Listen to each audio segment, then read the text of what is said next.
Hi everyone, I'm Stan Zaslavsky from Eagle Vision Property, here today with Payne from Business Concepts Group. Ben is an extremely experienced property development accountant with over 15 years of experience in that space.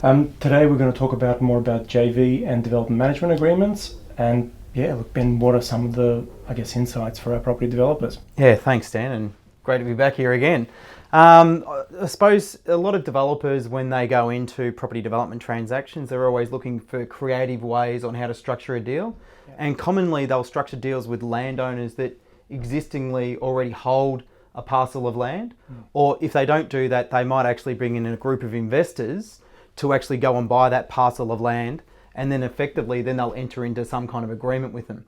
Usually the agreement they'll go and structure is either a development management agreement, or they'll structure some kind of a joint venture type of agreement. Yep. Now, the issue that we've got from a stamp duty perspective is that although that the land is staying in the landholder's names and we're not affecting the title or ownership of that particular property, developers run into the trap that they think because they don't and they haven't affected that land holding and the ownership of that land holding, that there is no duty associated with the joint venture agreement or the development management agreement, which actually is quite wrong.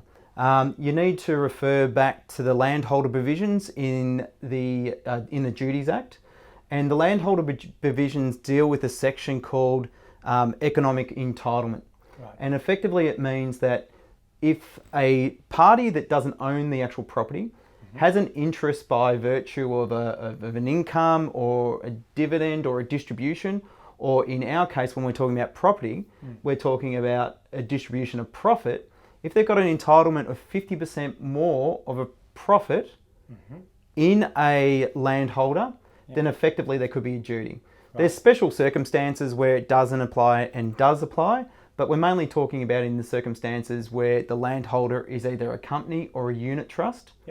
But effectively we could have a stamp duty of that on that transaction. So, and the timing of when the stamp duty will be payable, it'll be on the signing of that agreement.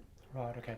And so, yeah, so it's a hidden trap that a lot of developers often get caught out when they're doing these deals, and they often don't take it into account when they're doing their FISOs and everything else because they weren't aware of it or haven't got the proper advice surrounding their agreement. So make sure if you're going to enter into those transactions, understand the tax consequences of it from a duties point of view and get some advice on it to make sure that you've covered off on it properly. Very good, thank you. Look, that's all the time for today for this part, and next time we're going to talk about stamp duty issues with changes to some of the development structures. For any specific items, obviously talk to Ben. All the details will be on the next slide. Thank you for watching.